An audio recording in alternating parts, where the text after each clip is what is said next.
So this is the video on the elimination method to solving systems of equations. First of all, in class today we learned that the definition for the elimination method is when you combine by either adding or subtracting two equations in order to eliminate one variable and then find the intersection point.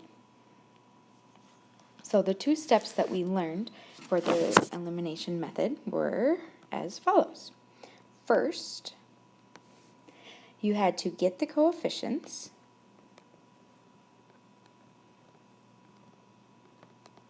of one variable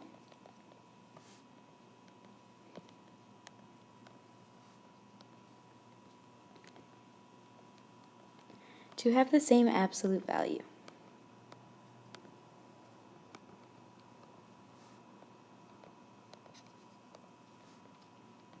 Now, we learned absolute value a little bit ago, and you may not remember exactly what that means.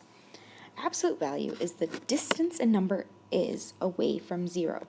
So, for example, if we had 1 and -1, they would have the same absolute value because both of those numbers are 1 unit away from 0. We could also have two positive numbers, such as 2 and 2. Obviously, both those numbers are 2 units away from 0. The other possibility is if they were both negative, so like -3 and -3. Really, the number is what matters, the sign doesn't. Once you have that, you can move on to step 2.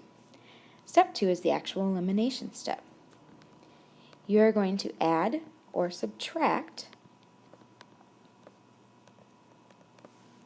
the two equations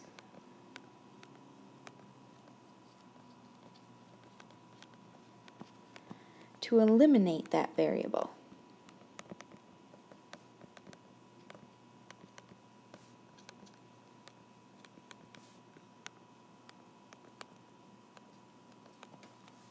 And solve for the other variable.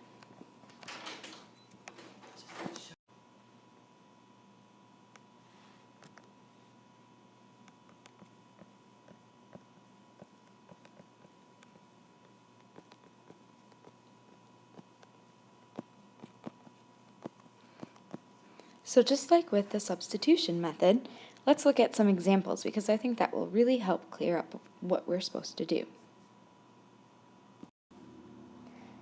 So the first example that we were going to look at is the equations 2x is equal to -y plus 9 and 3x is equal to y plus 16. So the first step with elimination, remember, is to get the coefficients in front of one of the variables to have the same absolute value or be the same distance away from 0. So if we look at the coefficients in front of x, right here, we see that it's a 2 and a 3. Obviously, 2 and 3 are not the same distance away from 0 on a number line. However, if we move over to the y's, right here, the coefficients are -1 and 1. So we already did step 1. We don't actually have to manipulate anything. Now, the second step is to add or subtract the two equations to eliminate the variable. So we want to set this up like a traditional addition or subtraction problem. However, we have to think to ourselves, would we add or subtract for these two y's to cancel out? Well, if we did -y minus y, obviously that's not going to give us 0 y's, so we need to add them. -y plus y is equal to 0, so we eliminated that variable. We do need to add all of the other stuff too, though. So if we have 2x plus 3x, that's a total of 5x, and then we know that that has to equal 9 plus 16, which is 25. After dividing both sides by 5, we see x has to be 5. Now, make sure you plug this back into one of the original equations. Let's see. Let's do the first one. So we have 2 times 5 is equal to -y plus 9. That's the same thing as 10 equals -y plus 9. So if we subtract 9 from both sides, we get that 1 is equal to -y. If we divide them by -1, we see that y has to be negative 1. Therefore, these two points must, or these two lines must cross at the point 5, negative 1. Don't forget to do your check step. You have to use the other equation when you do your check step. So we haven't used the second equation yet, so we definitely need to use that one. We plug in the x and y values we found, so 3 times 5 is equal to negative 1 plus 16, and we see that 15 does indeed equal 15. Great job. Let's do one more example. This time, we are going to start with the equations x plus 3y is equal to 4, and 3x plus 4y is equal to 2. Uh-oh. None of our coefficients for any of the variables have the same absolute value. Here we have 1 and 3. Those definitely aren't the same distance away from 0. And here we have a 3 and a 4. That's not going to work. How can we make them so that either x or y have the same absolute value? That's right. We can take this first equation and multiply everything by 3. Make sure you multiply everything by 3. 3 times x is 3x. 3 times 3y is 9y, and we know that that has to equal 3 times 4, which is 12. Now, always recopy over your other equation, even if you don't change it.